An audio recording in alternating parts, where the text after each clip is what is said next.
اب دیکھیے جہاں تک ابن عربی کا تعلق ہے، ہمارے ہاں یہ دو اپوزٹ پولز ملتے ہیں بزرگوں میں. ایک انتہا پر ابن تیمیہ ہے رحمۃ اللہ علیہ، جن کے بارے میں نے آپ کو بتایا کہ انہوں نے اس طرح سمجھا ہے، اس طرح اترتا ہے اللہ جیسے میں یہ ممبر سے اتر رہا ہوں، یہ زیادتی ہے. لیکن بہرحال ایک فکر ہے، ایک سوچ ہے. قرآن اور حدیث کے بہت بڑے عالم تھے، بہت بڑے عالم، بہت بڑے عالم.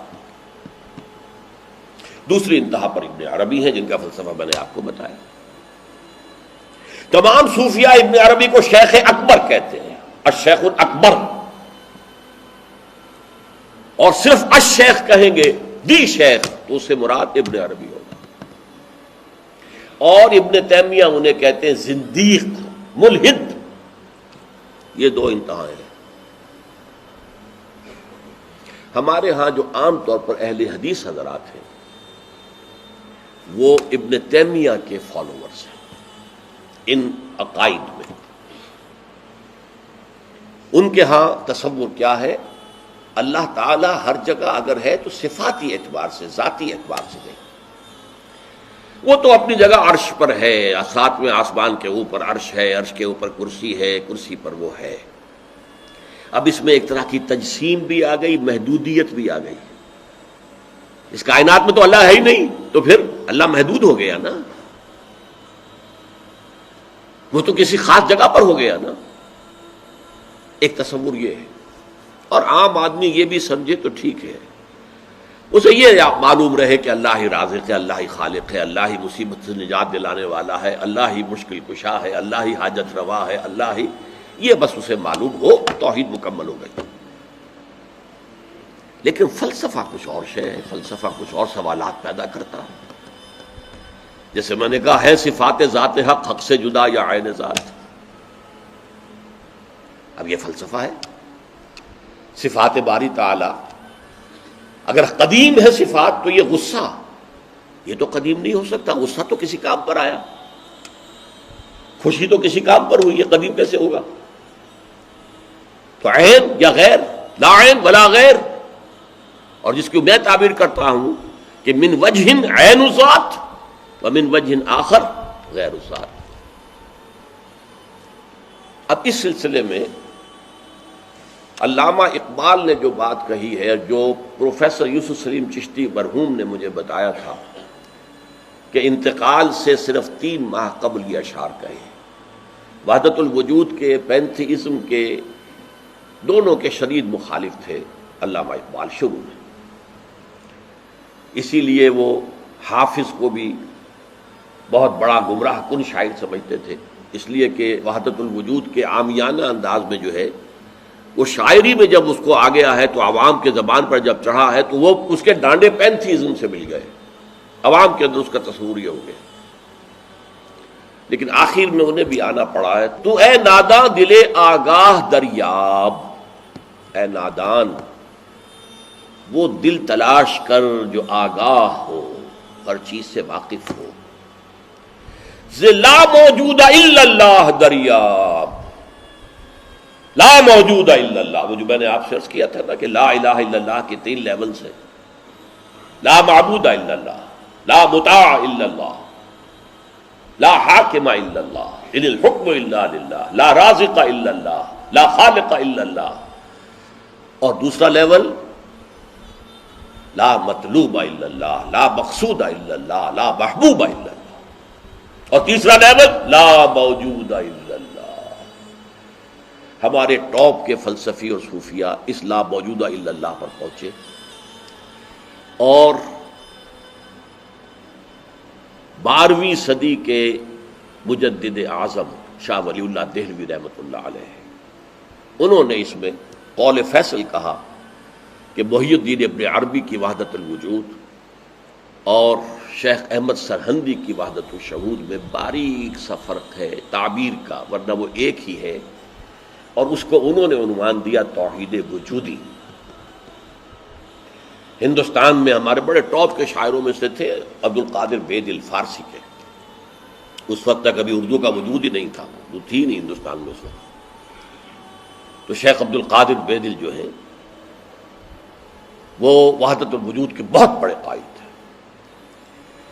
اور ان کی عظمت کا عالم یہ ہے کہ غالب کہتا ہے طرز بے دل میں ریختہ لکھنا اسد اللہ خان قیامت ہے، کہ بے دل کے انداز میں اردو میں شاعری کرتا، اردو فارسی میں کی، اردو کو ریختہ کہتے تھے پہلے، یہ نئی زبان جو بنی تھی ریختہ، طرز بے دل میں ریختہ لکھنا اسد اللہ خان قیامت ہے۔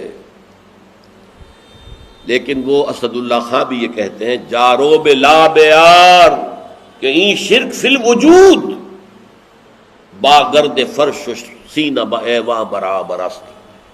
دیکھو اگر تمہارے سینے کے اندر شرک فی الوجود شامل ہے، یہ بھی ہے وہ بھی ہے یہ بھی ہے وہ بھی ہے، وجود متعدد ہے، خدا کا وجود علیحدہ ہے، ہمارا وجود علیحدہ ہے، تو یہ گرد کے مانند ہے جو تمہارے سینے کے ایوان پر جو تخت بچھا ہوا تھا اس کے اوپر گرد پڑ گئی ہے۔ اس گرد کو جاروب لا، لا موجود ہے الا اللہ، جاروب لا کی جھاڑو سے لا کر صاف کر دو، جاروب لا بیار کہ یہ شرک فی الوجود، وجود دو مان لیے تو شرک ہو گیا، وجود ایک ہی ہے۔ البتہ جب تعین ہو گئی کسی شے کی وہ وجود مختلف ہے، ذات باری سے علیحدہ۔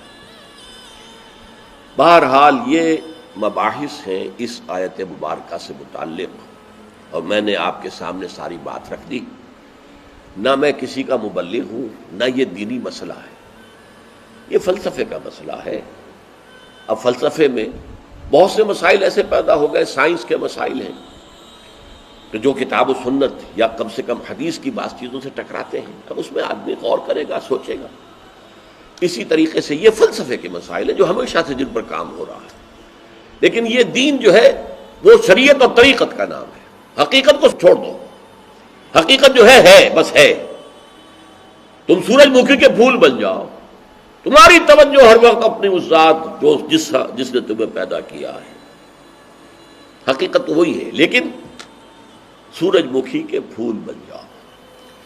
لیکن اسے آپ غلط کہیں، مجھے کوئی اعتراض نہیں، لیکن یہ کہ ایک شخصیت کو میں ایسے سے واقف ہوں جو اہل حدیث بھی کٹر تھے اور صوفی بھی بڑے تھے۔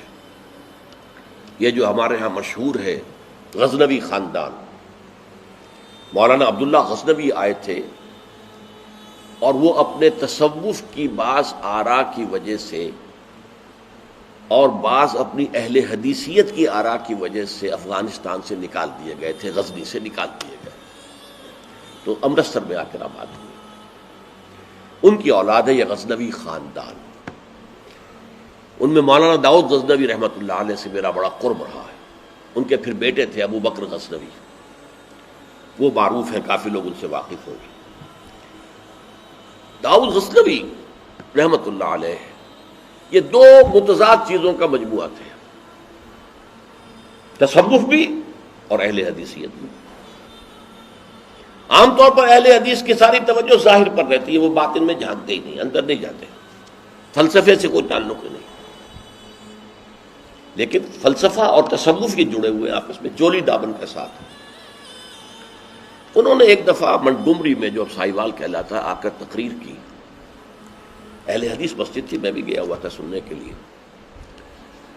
انہوں نے وہ اہل حدیث نوجوانوں سے کہہ رہے تھے کہ دیکھو تم اپنے مسلک پر قائم رہو، ہم غیر مقلد ہیں، ہم کسی کے مقلد نہیں ہیں، نہ ابو حنیفہ کے نہ مالک کے، لیکن کبھی بھی ان ائمہ کی توہین نہ کرنا۔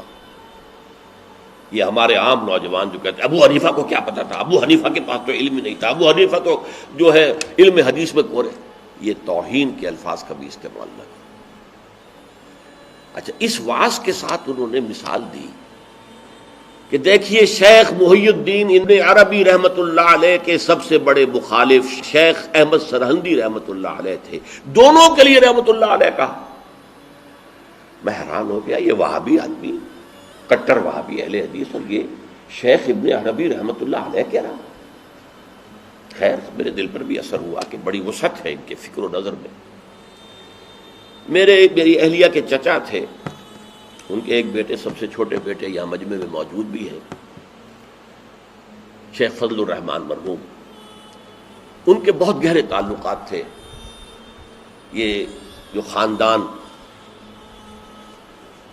غزنوی خاندان سے. انہوں نے شام کو کھانے پر بلایا، مجھے بھی بلا لیا، میں ان کا داماد ہی تھا نا. تو وہاں میں نے کہا کہ حضرت آپ نے شیخ ابن عربی کے ساتھ رحمت اللہ علیہ کے الفاظ استعمال کیے، جبکہ ابن تیمیہ نے کوئی شرعی گالی چھوڑی نہیں ان کے لیے. زندیق، ملحد، اور آپ اہل حدیث ہیں، یہ کیسے ہوا؟ میں ان کی عظمت کا قائل ہو گیا، ان کی آنکھوں میں آنسو آ گیا. کہنے لگے ڈاکٹر صاحب یہ دونوں ہمارے بزرگ ہیں، ہم خرد ہیں، آپس کے اختلافات وہ جانے، ہم چھوٹے ہیں، خرد ہیں، خرد رہنے ہی میں عافیت سمجھتے ہیں، ہمارے لیے دونوں محترم ہیں. اور مسجد میں انہوں نے ایک مثال بیان کی تھی کہ شیخ احمد سرہندی رحمۃ اللہ علیہ نے شیخ ابن عربی کے بارے میں اپنے مکتوبات میں لکھا ہے، ما ذل بردار خان ایشانم لیکن چکنم معاملہ صفات باری تعالی است، کہ ہم شیخ ابن عربی کے دسترخوان کے جھوٹے ٹکڑے کھانے والوں میں سے ہیں. کون کہہ رہا ہے؟ مجدد الفسانی کہہ رہا ہے. ما ذل بردار خان ایشانم، ان کے دسترخوان کے سوکھے جوڑے ہوئے جھوٹے ٹکڑے کھانے والوں میں سے ہم ہیں. لیکن چکنم، لیکن کیا کریں، معاملہ سے بات باری تعالی، یہ باری تعالیٰ کی صفات کا معاملہ ہے، ہمیں اختلاف کرنا پڑ رہا ہے، اختلاف ہم کر رہے ہیں، لیکن ہم ان کے دسترخوان کے جھوٹے ٹکڑے کھانے والے.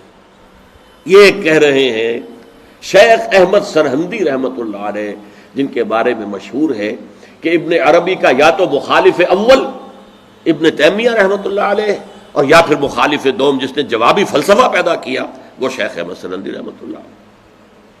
تو یہ ہے کہ ان چیزوں کے بارے میں اپنے سینوں کو وسعت دیجیے. آپ ابن عربی کی بات کو چھوڑ دیجیے، پھینک دیجیے، لیکن توہین نہ کیجیے، اس کو خام خواہ کفر سے تعبیر نہ کیجیے. یہ چیزیں جو ہیں، اور پھر ہمارے سارے صوفیہ جو اس کے قائل ہیں، پھر ان سے بدزنی ہو گئی. میں صرف اس لیے کہ وہ بدزنی اور دلی نفرت کا معاملہ ختم ہو جائے، میں یہ ساری بحث اس لیے کیا کرتا ہوں، ورنہ میرے عام دروس میں ان مسائل پر گفتگو نہیں ہوتی. بڑے گہرے مسائل ہیں اور ان کا سمجھنا عام لوگوں کے لیے ممکن بھی نہیں ہے، بلکہ عام آدمی کے، یہ جس کو کہتے ہیں نا ہوشدار کے رہ بردب تیغست قدم را، ہوشیار رہ جاؤ، یہ تم جو چل رہے ہو یہ تلوار کی دھار کی طرح کا راستہ ہے، کاٹ کے رکھ دے گا تمہیں. جیسے ہم کہتے ہیں پل صراط جو ہے وہ بال سے زیادہ باریک ہوگا اور تلوار کی دھار سے زیادہ تیز ہوگا، جس پر سے گزرنا ہے قیامت میں. یہ کہاوت ہے. هي الحلقات تحفظني بآيات من القرآن، هي الحلقات تملأني بحب المصطفى.